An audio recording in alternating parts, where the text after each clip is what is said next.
बातमीचे सविस्तर वृत्तांत। परभणी प्रकरणात मुख्यमंत्री देवेंद्र फडणवीस यांनी महिला आयोग, SC/ST कमिशन, मानवी हक्क आयोगाच्या रिपोर्टकडे लक्ष घालावे। परभणी SP आणि पोलीस महानिरीक्षक यांनी खरी माहिती सरकारला दिली का, याचा तपास करावा आणि योग्य कारवाई करावी। कोम्बिंग ऑपरेशनच्या नावावर बाळंतीण महिलेला, लहान मुलींना मारहाण झाली असून या घटनेची सरकारने पोलिसांकडून नाही तर इतर कमिटींकडून चौकशी करावी। सोमनाथ सूर्यवंशी यांच्या कुटुंबियांना 1 करोड रुपयांची भरपाई आणि कुटुंबातील एका सदस्याला शासकीय नोकरीत घ्यावी, ही आमची मागणी आहे। प्रकाश आंबेडकर राष्ट्रीय अध्यक्ष, वंचित बहुजन आघाडी RKS न्यूजसाठी उस्मान शेख, येवला, नाशिक।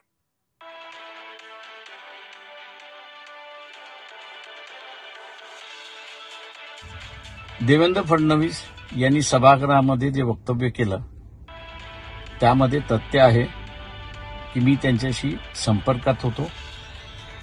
त्यांना विनंती केली की 14-15 वर्षाच्या मुली ज्या पकडण्यात आलेल्या आहेत त्यांना सोडण्यात यावं। पोलिसांनी असणारा अमानुष लाठीचार्ज केलेला आहे तो ताबडतोब थांबवावा आणि कोम्बिंग ऑपरेशन जे सुरुवात केलंय तेही त्या ठिकाणी थांबवावं। देवेंद्र फडणवीस माजी आणि IG यांचा कॉनकॉल झाला, हेही बरोबर आहे। IG ने मी लक्ष घालतो असं त्या ठिकाणी म्हटलं।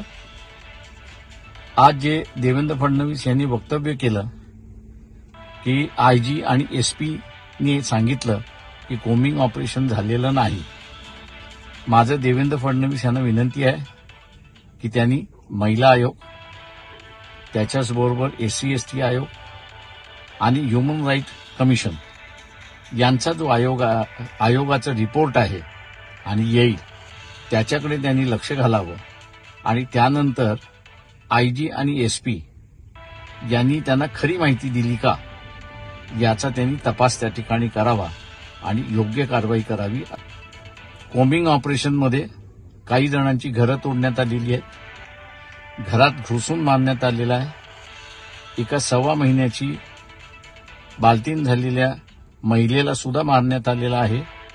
अशा सगळ्यांची असणारी चौकशी SP आणि IG मार्फत नाही तर इतर कमिट्यांमार्फत त्यांनी करावी अशी त्यांना विनंती करण्यात येत आहे। त्या सगळ्यांना कॉम्पन्सेशन सुद्धा द्यावं अशी विनंती।